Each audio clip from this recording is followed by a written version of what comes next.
की कोशिश में अब तक हम उसके 26 नंबर के पैराग्राफ तक आ चुके हैं।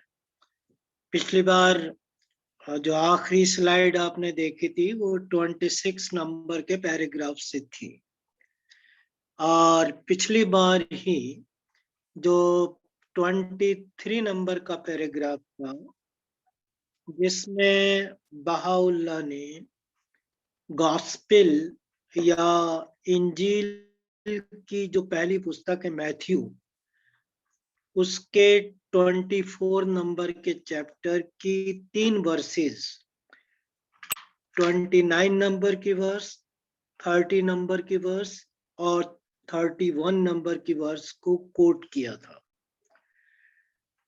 तब हमने अपनी चर्चा में ये बताया था कि ये जो पैराग्राफ है किताब इकान का 23 नंबर का, और उसमें मैथ्यू के 24 नंबर के चैप्टर से जो बहाउल्लाह ने वर्सेस कोट की हैं, ये किताब इकान के पहले पार्ट की फाउंडेशन रखती है।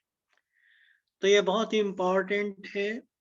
और वहाँ जो आपको बताया था मैथ्यू की वो 3 आयतें, तो उसमें जो जीसस हैं अपने आने के कुछ चिन्ह बताते हैं, और वो जो चिन्ह बताते हैं उनको अगर हम सरल भाषा में समझें तो उनको यहाँ पे जो आप स्क्रीन में देख रहे हैं, इस तरीके से हम उन्हें कह सकते हैं। ये 6 चिन्ह हैं। पहला ये कि अत्याचार या उत्पीड़न का बढ़ जाना। दूसरा ये कि सूर्य का अंधकार में होना। तीसरा ये कि चंद्रमा की चमक का समाप्त हो जाना। चौथा ये कि जितने भी तारे हैं आसमान पे उनका झड़ जाना, उनका गिर जाना। धरती का कांपना, प्रकंपित होना। और फिर आखिरी चिन्ह उन्होंने बताया कि मनुष्य के पुत्र का बादलों पर सवार होकर आना। मित्रों, ये अकेले 6 चिन्ह ही जीसस ने नहीं बताए। आपको पहले कहा था कि अकेले मैथ्यू के अंदर कई जगह उन्होंने अपने आने के संकेत दिए हैं, और कई कई शब्द उन्होंने या अलंकारिक या रहस्यमय शब्दों में उन्होंने अपने आने के बारे में बताया। तो बहाउल्लाह आगे के कई पैराग्राफ के अंदर इनको जो है एक्सप्लेन कर रहे हैं ईशतूत बाप के बड़े मामा को। तो इसमें से जो पहला शब्द है अत्याचार या उत्पीड़न का बढ़ जाना, इसको बहाउल्लाह ने किताब इकान के 3 पैराग्राफ के अंदर एक्सप्लेन किया है। पैराग्राफ नंबर 27 के अंदर, पैराग्राफ नंबर 28 के अंदर और पैराग्राफ नंबर 29 के अंदर।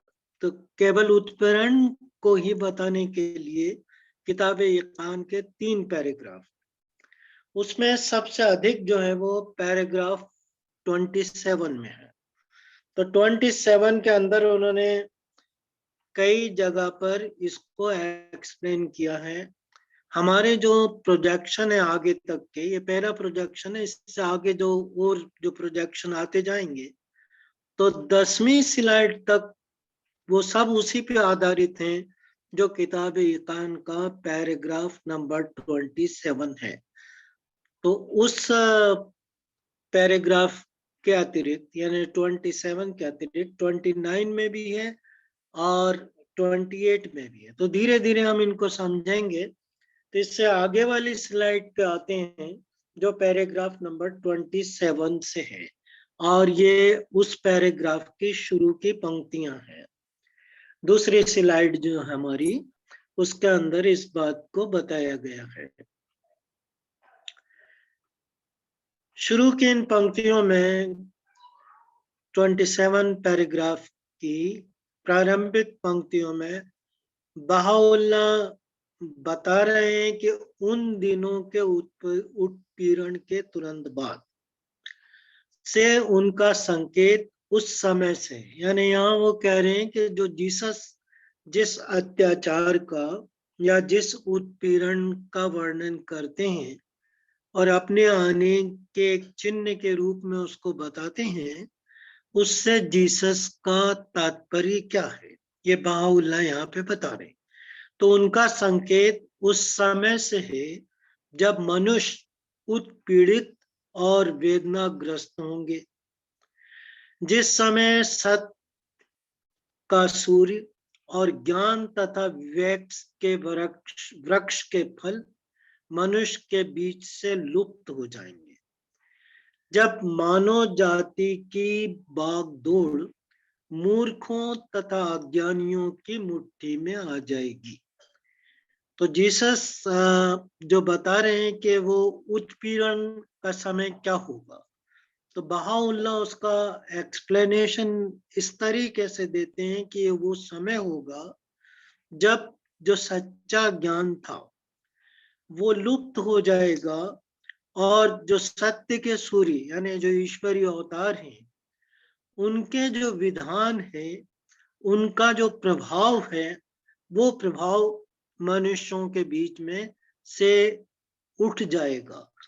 यानी वो पढ़ेंगे भी उन विधानों को दिन भर या कई कई घंटे भी पढ़ सकते हैं या कई बार भी पढ़ सकते हैं, लेकिन केवल आगे भी आएगी ये बात कि केवल वो पढ़ना भर होगा, उसको समझना नहीं होगा और उसका प्रभाव जो है वो निकल जाएगा। उनका उनका जो जीवन है वो उसको परिलक्षित नहीं करेगा उन शब्दों और उन विधानों को जो ये ईश्वरीय अवतार लेके आए थे। और जो मानव है वो उन पवित्र लेखों की लेखनी का अर्थ समझने की बजाय उनके पीछे भागेगा जिनको वो अपने धर्म के विद्वान समझता है, और ये विद्वान वास्तव में मूर्ख हैं जिनके हाथ में लोगों की बागडोर आ जाएगी। तो ये एक उत्पीड़न के बारे में बहाउल्लाह इस तरीके से कहती है। आगे भी जो इसी 27 पैराग्राफ की जो हमारी अगली स्लाइड है उसके अंदर फिर इसको वो एक्सप्लेन करें, सब उत्पीड़न के बारे में है जो बहाउल्लाह समझाने का प्रयास कर रहे हैं ईशदूत बाप के बड़े मामा को। तो यहाँ पे ये कह रहे हैं इसी 27 पैराग्राफ के अंदर कि इस प्रकार की दशा आज के दिन दिखाई देती है जब प्रत्येक समुदाय के लगभग दिशा विहीन नेतृत्व देने वालों के हाथों में चली गई है, जो अपनी ही चपलताओं तथा स्वार्थपूर्ण इच्छाओं के वशीभूत हो नेतृत्व दे रहे हैं। तो ये हम देख रहे हैं बहाउल्लाह कहते हैं उनके समय की बात कर रहे हैं, लेकिन आज भी हम यही सारी चीजें देख रहे हैं कि हर धर्म के अंदर जो उसकी बागडोर है वो उन लोगों के हाथों में आ गई है जो अपना स्वार्थ जो है वो सिद्ध करना चाहती है। यहाँ तक वो पहुंच गए हैं कि अब वो स्वयं को भगवान भी कहने लगे। नाम लेने की आवश्यकता नहीं है, आप जानते हो हमारे अपने देश के अंदर क्या स्थितियां बनी हैं वो आपको पता है। तो वो अपने आप को कहाँ तक ऊपर ले गए, अपने आप को भगवान कहने लगे और अपने स्वार्थ को सिद्ध करने के लिए वो आगे आए हैं। तो ये बाउल्लाह इसको कह रहे हैं। इसी पैराग्राफ के 27 नंबर के पैराग्राफ के अगले उसमें बाउल्लाह फिर आगे की तरफ बताते हैं इन्हीं लोगों के बारे में। बाउल्लाह यहाँ पे कह रहे हैं कि उनकी जीवाओं पर परमात्मा के नामों का स्मरण मात्र एक कोरा नाम भर रह गया है। उनके बीच उसकी पवित्र वाणी निरर्थक शब्दावली बनकर रह गई। मतलब वो नाम तो लेते हैं ईश्वर का, बताते भी हैं कि हम उसके जो है सेवक हैं, लेकिन केवल वो नाम ही लेते हैं, उसके जो अंतर्निहित शब्द हैं उसको ना वो समझ पाए हैं, अगर समझे भी हैं तो वो उसको छिपा के रखते हैं, क्योंकि अगर वो उसको बताना शुरू कर देंगे तो फिर उनकी जो पोजीशन है, जो अपने आप को वो प्रदर्शित करना चाहते हैं लोगों के बीच में, अपने आसपास भीड़ इकट्ठा करना चाहते हैं, वो सारी चीजें उनके हाथ से निकल जाए। तो वो केवल नाम भर अब ईश्वर का रह गया उनकी टंग पर, लेकिन उसका जो निहित अर्थ है ना तो उसको जान पाते हैं, और जो पवित्र वाणी है वो उनके लिए केवल एक निरर्थक शब्दावली बनकर रह गई है। इसके आगे फिर बहाउल्लाह इन्हीं लोगों के बारे में बता रहे हैं जो जो जिनको सो कॉल्ड हम अपने धर्म के विद्वान कहते हैं, या धर्म उपदेशक कहते हैं, धर्म गुरु कहते हैं। अगली स्लाइड में बहाउल्लाह इनके बारे में क्या कहते हैं। यहाँ पे वो कह रहे हैं कि बुद्धि और विचार शक्ति का दीपक उनके हृदयों से बुझ गया है, यानी ना उनके अंदर वो बुद्धि बची कि वो समझ पाते कि ईश्वर क्या चाहता है, ना उनके अंदर वो विचार शक्ति है जिससे कि वो उन बातों को प्रकट कर पाते जो ईश्वर की इच्छा है। वो केवल अपनी बुद्धि और अपने विचार लोगों के बीच रख रहे हैं, और जो दीपक ईश्वर के विचारों और समय की आवश्यकताओं को बताने का था, उसकी तरफ ना उनका ध्यान है, ना वो उनको बताना चाहते। तो यहाँ पे बहाउल्लाह फिर इस बात को कह रहे हैं। अगली जो स्लाइड है ये सब उन्हीं के बारे में है, और इस स्लाइड के अंदर वो बता रहे हैं बहाउल्लाह के निरर्थक कल्पनाओं से जुड़े वे दिव्य ज्ञान के उर्वतुल वुस्ता से दूर भटक गए हैं। उनके हृदय ज्ञान तथा उसके द्वार की ओर प्रवृत्त नहीं दिखाई देते हैं। तो यहाँ पे बताया कि ये वो विद्वान हैं जो अपने आप को धर्म का ध्वज वाहक बताते हैं, टार्च बेयरर कहते हैं। उनके हृदय ज्ञान और उसके जो द्वार है जहां तक उनको जाना चाहिए था इस युग के ईश्वरीय अवतार तक, जहां आज का विधान आया था मानव के लिए, उससे जो है वो अलग हट गए। अब यहाँ पे बहाउल्लाह एक शब्द का उपयोग कर रहे हैं, उर्वतुल वुस्का। तो ये जो शब्द है उर्वतुल वुस्का, ये कुरान के अंदर उसके दूसरे चैप्टर की वर्स नंबर 256 के अंदर ये शब्द आया है, अस्तमुक उर्वतुल वुक्सा। तो ये जो शब्द उर्वतुल वुक्सा, अभी हम इसको समझने का प्रयास नहीं करेंगे। आगे भी जब हम बढ़ेंगे किताब इकान में, तो किताब इकान के नए एडिशन का जो 36 नंबर का पैराग्राफ है उसके अंदर ये फिर से शब्द आएगा उर्वतुल वुस्का। और तब जब हम 36 नंबर के पैराग्राफ पे पहुंचेंगे और वहां जब इस शब्द को हम फिर से पढ़ेंगे, तब इस शब्द के पीछे क्या कहानी जुड़ी हुई है उसके द्वारा इस शब्द को समझने की कोशिश करें।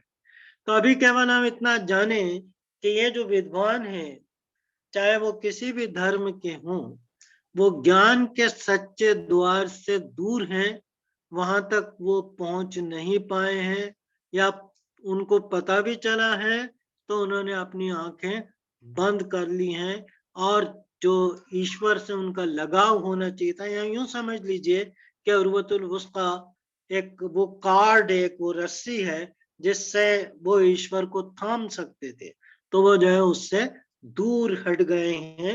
यहाँ पे ये बात बहाउल्लाह बता रहे हैं इन सो कॉल्ड विद्वानों के बारे में। हमारी जो अगली स्लाइड है वो फिर पैराग्राफ नंबर 27 से ही है, और इसके अंदर बहाउल्लाह कहते हैं कि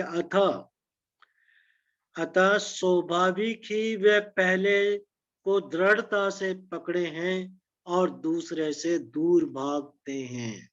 तो ये एक जनरल टेंडेंसी है मानव की, जो आध्यात्मिकता की तरफ तो इसको वो खूब अप्लाई करता है, लेकिन जब भौतिक संसाधनों की तरफ आता है तो बिल्कुल इससे उल्टा बिहेवियर करता है। जब भी कोई मोबाइल का नया मॉडल आ जाएगा, कंप्यूटर का नया वर्जन होगा, कोई नया टीवी आ जाएगा, तो उसके पीछे भागेगा उसको खरीदने के लिए। लेकिन जब आध्यात्मिकता की बात आएगी, जब धर्म की बात आएगी, तो उसको पकड़ के बैठेगा कि नहीं, मैं तो उसी को मानूंगा जिसको मेरे दादा परदादा मानते चले आ रहे हैं, वही सबसे जो है अच्छा है, वही सबसे ज्यादा उपयुक्त है। तो जब भौतिक चीजों की बात आती है तो हम नई नई चीज तलाश करते हैं और उसके पीछे दौड़ते हैं। लेकिन जब हमारी आत्म उन्नति के लिए ईश्वर की तरफ से ज्ञान आता है तो हम उसको नकार के बैठ जाते हैं और उनका कहना मानते हैं, जिन विद्वानों के बारे में बहाउल्लाह ने अभी जो हमने देखा क्या क्या जो है कहा गया था। हमारी जो अगली स्लाइड है फिर ये इन्हीं विद्वानों के बारे में है, क्या असल में उनका पर्पस क्या होता है। तो ये जो विद्वान हैं, जो ये सोचते हैं कि धर्म को जीवित रखना ये हमारा काम है और हमारे ही कारण ये जीवित रह रहा है, तो उनका जो महा उद्योग है, अपने महा उद्योग का अंतिम लक्ष्य नेतृत्व में ही उन्हें पहचाना है और अहंकार को अपनी हार्दिक कामना की सर्वोच्च उपलब्धियां माना है। तो ये वो लोग हैं जो केवल दो ही चीजें जानते हैं कि हमारे हाथ से नेतागिरी न छूट जाए, धर्म के हम नेता बने रहें, लोग बाग हमारा कहना मानते रहें, हमारे आगे नतमस्तक होते रहें, हम जो कहें उस पे चलते रहें। एक तो ये उनकी अभिलाषा कि हमारे पास नेतृत्व रहे, और दूसरा ये कि जो इस नेतृत्व के कारण या जो उनको ज्ञान है उसका उनको अभिमान हो गया है, और उस अभिमान के चलते जो वास्तविक ज्ञान है उसको ना वो स्वीकार करते हैं, और अगर आ भी जाए उनके सामने तो वो अपनी इस पोजीशन से पीछे हटना नहीं चाहते, भले से वो मन मन में सोचते हो कि हम जो कर रहे हैं वो सब गलत कर, लेकिन वो उसको छोड़ने के लिए तैयार नहीं होते। फिर आगे की तरफ इन्हीं लोगों के बारे में बहाउल्लाह और क्या कहते हैं। ये सब 27 नंबर के किताब इकान के पैराग्राफ से। आगे वो कह रहे हैं कि अपनी संपूर्ण शक्ति से, यानी ये जो सो कॉल्ड धर्म गुरु या जो विद्वान या ये जो उलमा या ये मुज्तहिद या ये जो भी पादरी या जो भी हैं, तो अपनी संपूर्ण शक्ति से अपनी तुच्छ प्रवृत्तियों में अपनी सुरक्षा का भी प्रयास करते हैं और भयभीत हैं कि कहीं ऐसा न हो कि जरा सा असम्मान उनके अधिकार का महत्व घटा दे या उनकी शान शौकत में बट्टा लगा दे। तो वो जो उनको आसन मिला है उस आसन से चिपक के बैठ गए, क्योंकि उनको मालूम है कि अगर हमने उस विधान को अपना लिया जो ईश्वर का अवतार हमारे लिए लेके आया है मानव के लिए, तो ये जो हमारा आसन है हमसे जो है छिन जाएगा, ये जो हमारी शान शौकत है ये हमारे हाथ से निकल जाएगी, ये हमारा जो वैभव है ये पल भर के अंदर नष्ट हो जाएगा। तो उसी से भयभीत हैं कि ये कहीं उनके हाथ से ना निकल जाए। इसलिए न केवल वो नए विधान को, नए आने वाले ईश्वरीय अवतार को नकार देते हैं, बल्कि उसके विरुद्ध लोगों को भड़काते भी हैं। तो ये जो है बहाउल्लाह उनके बारे में कह रहे हैं। पर अगर उनकी दृष्टि दूसरी तरीके की होती, जैसा कि अगले प्रोजेक्शन के अंदर हम देखेंगे, पैराग्राफ 27 का आखिरी प्रोजेक्शन है हमारा, 10 नंबर का प्रोजेक्शन।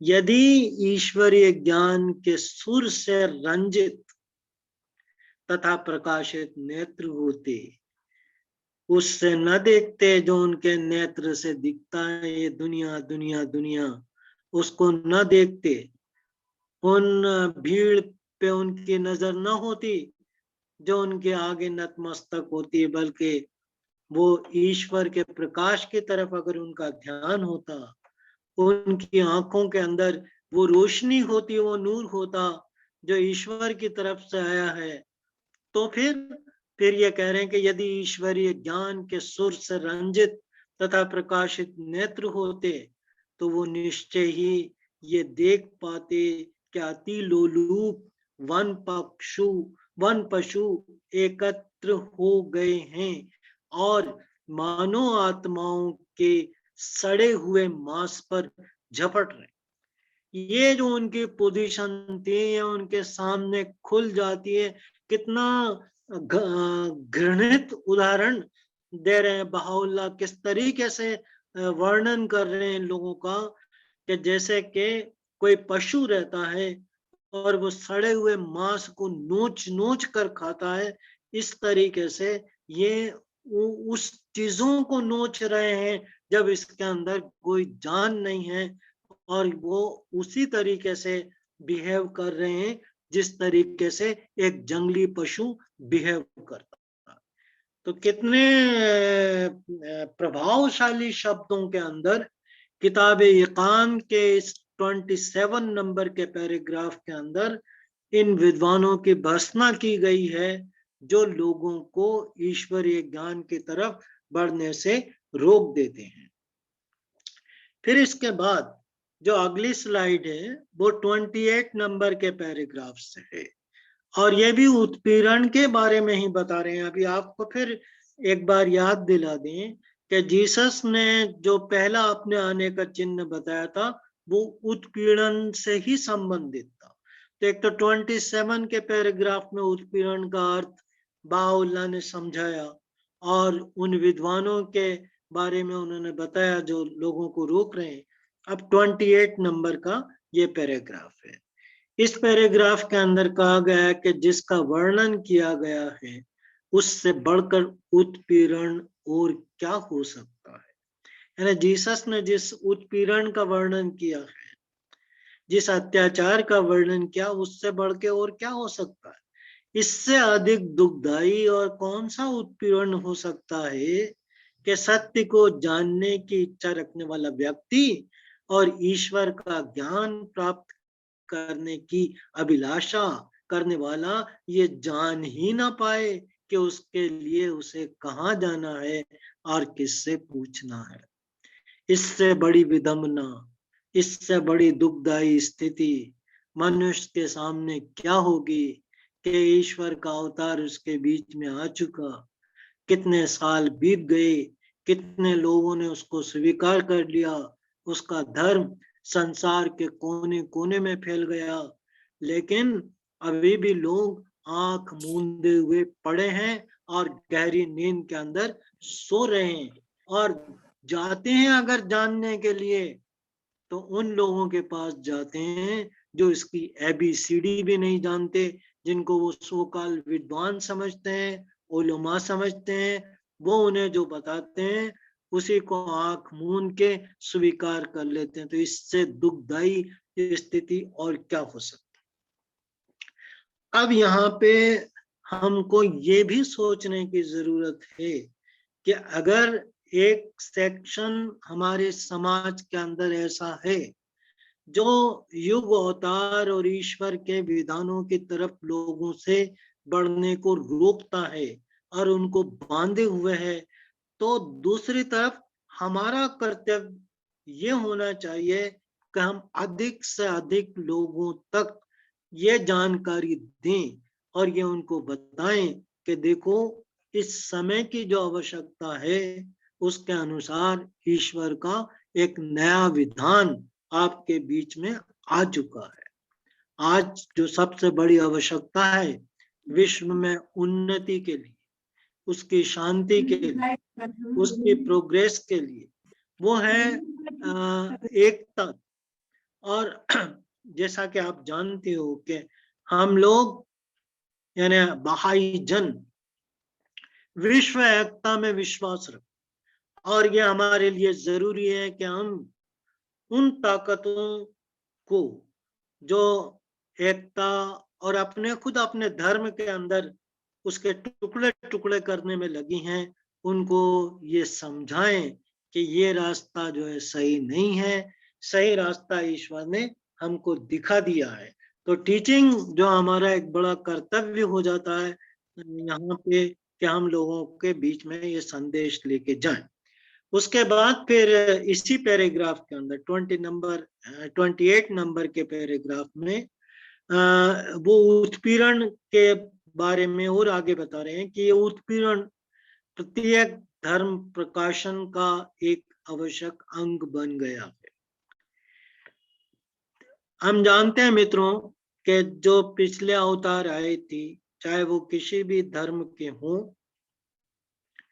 भगवान श्री कृष्ण से लेकर के ईश दूत बाप तक जितने भी आए, सबने ये बताया कि अंत के अंदर कैसा समय आने वाला है। तो वो उत्पीड़न की ये जो दिशा जो हमने देखी कि धर्म गुरुओं की क्या हालत हो जाएगी और धर्म का क्या हाल होगा, ये हर धर्म के अंदर भविष्यवाणी की गई है। तो ये जो उत्पीड़न है प्रत्येक धर्म प्रकाशन का एक आवश्यक अंग है, ये पहचानने का चिन्ह है, ये एक ऐसी टेस्ट है उस धर्म के बारे में कि वो लोगों को कहाँ ले जा रहा है, प्रेम की तरफ या घृणा की तरफ।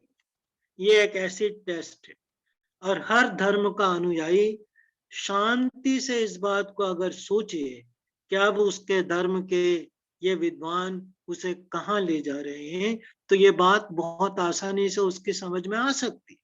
तो उत्पीड़न तो एक चिन्ह है जो हर धर्म के साथ जुड़ा हुआ, क्योंकि दिव्य मार्गदर्शन का प्रभात भूलों की रात्रि के अंधकार के बाद ही आता है। इसी कारण सभी ऐतिहासिक वृत्तांतों तथा पारंपरिक कथनों में इन चीजों का उल्लेख किया गया है।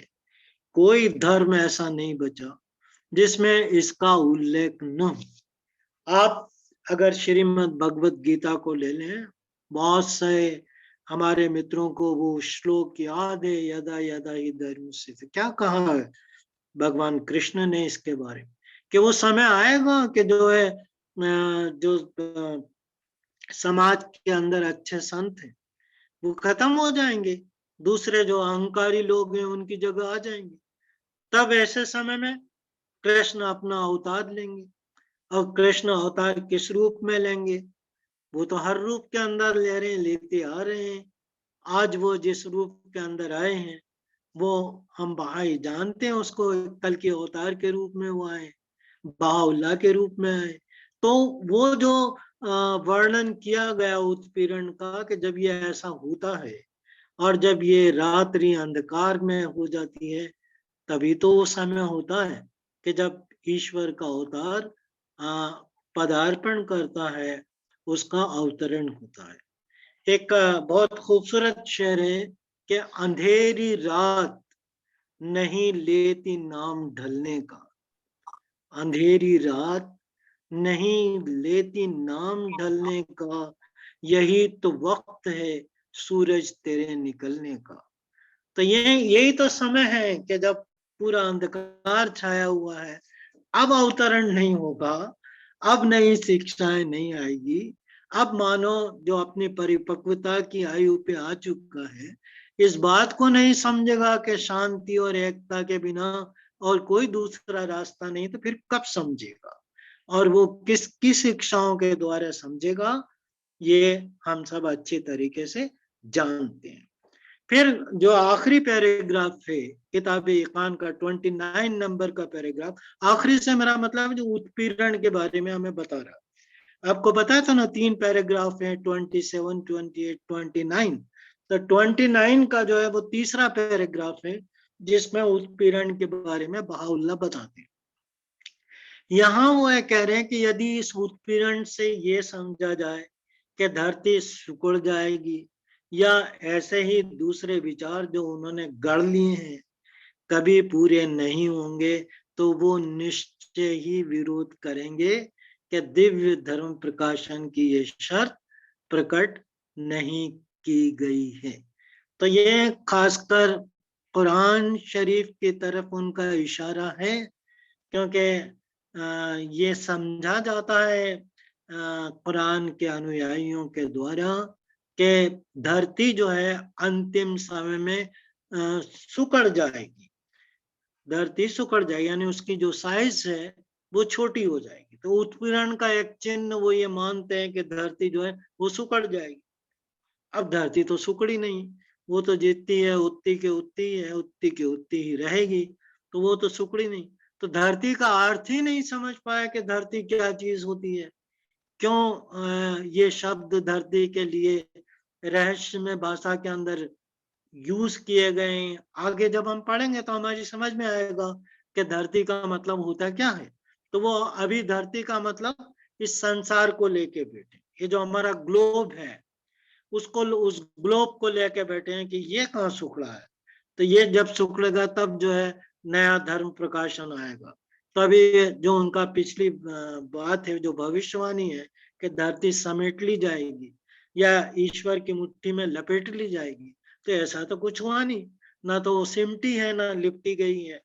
तो वो उसको लेके बैठे, क्योंकि मतलब ही नहीं समझ पाए कि उत्पीड़न का मतलब क्या होगा। तो जब गलत अर्थ निकालेंगे, अपनी बुद्धि से निकालेंगे, ईश्वर का जो ज्ञान है उससे नहीं समझने की कोशिश करेंगे, या जो उसके अवतार ने समझाया उससे नहीं समझेंगे, तो फिर जो समझ में आएगा वैसा ही जानेंगे, वैसा ही लोगों को बताएंगे, और इस बात पे अड़ जाएंगे कि अभी तो ये शर्त पूरी नहीं हुई, वो शर्त पूरी नहीं हुई। तो यहाँ उत्पीड़न के बारे में था। अब अगला जो पैराग्राफ इससे आगे का 30 नंबर का 30 नंबर का जो पैराग्राफ है, यहाँ पे अब वो दूसरा विषय शुरू होता है जो जीसस ने अपने आने की निशानी के बारे में बताया था, जिसमें उन्होंने कहा था कि जो सूर्य है वो अंधकार में हो जाएगा, चांद की जो चमक है वो खत्म हो जाएगी, और तारे जो है वो आकाश से गिर जाएंगे। तो ये तीसवां जो पैराग्राफ है किताब यकान का, बहाउल्लाह यहाँ पे बताते हैं, और अब उसके उसके से मतलब जीसस के उसके उन शब्दों के संबंध में सूर्य काला पड़ जाएगा और चंद्रमा प्रकाश देना बंद कर देगा और तारे आकाश से गिर जाएंगे। तो अब इसको जो है वो समझाने का प्रयत्न कर रहे हैं कि सूर्य से क्या अर्थ है, चंद्रमा से क्या अर्थ है, तारों के झड़ने से क्या अर्थ है। तो इसको उन्होंने लगभग 15 किताबी यकान के जो 15 पैराग्राफ हैं, यानी 30 से शुरू हुआ है और 44 नंबर तक के पैराग्राफ, 15 पैराग्राफ के अंदर इसी सब्जेक्ट को बहाउल्लाह ने समझाने का प्रयत्न किया है। ईश दूत के बड़े मामा को सूर्य का मतलब क्या, चंद्रमा का मतलब क्या, और तारों का जो अर्थ क्या, तो उसको समझाने का प्रयत्न किया। जहां तक सूर्य की बात है, तो बहाउल्लाह इसको अलग अलग तरीके से समझाते हैं। खासकर 3 तरीके से उन्होंने समझाने की कोशिश की है। एक तो ये है कि जो वास्तविक सूर्य होते हैं, जो सत्य का सूर्य होता है, शम्स हकीकत, तो जो शम्स हकीकत होता है वो ईश्वरीय अवतार होता है, वो सत्य का सूर्य होता है। तो एक तो सूर्य से अर्थ ईश्वरीय अवतार का है। दूसरा उन्होंने ये कहा है कि जो अपने समय के विद्वान होते हैं और जिनकी बुद्धि क्षीण पड़ जाती है और वो समझ नहीं पाते, उनको बताया है कि वो ऐसे सूर्य हैं जो अंधकार में हो गए। और तीसरा उन्होंने ये बताया है कि जो धर्म का विधान होता है, वो विधान और खासकर उसमें जो प्रार्थना और उपवास के नियम है, वो चंद्रमा और सूर्य के समतुल्य हो गए। तो 3 तरीके से उन्होंने सूर्य के अर्थ को समझाया। जो हमारी 1 minute only. अच्छा, 1 मिनट ही बचा। इसको पढ़ लेते हैं हम 15वीं स्लाइड को, फिर उसके बाद देखते हैं जी। अनुज प्लीज 15वीं स्लाइड लगा दीजिए।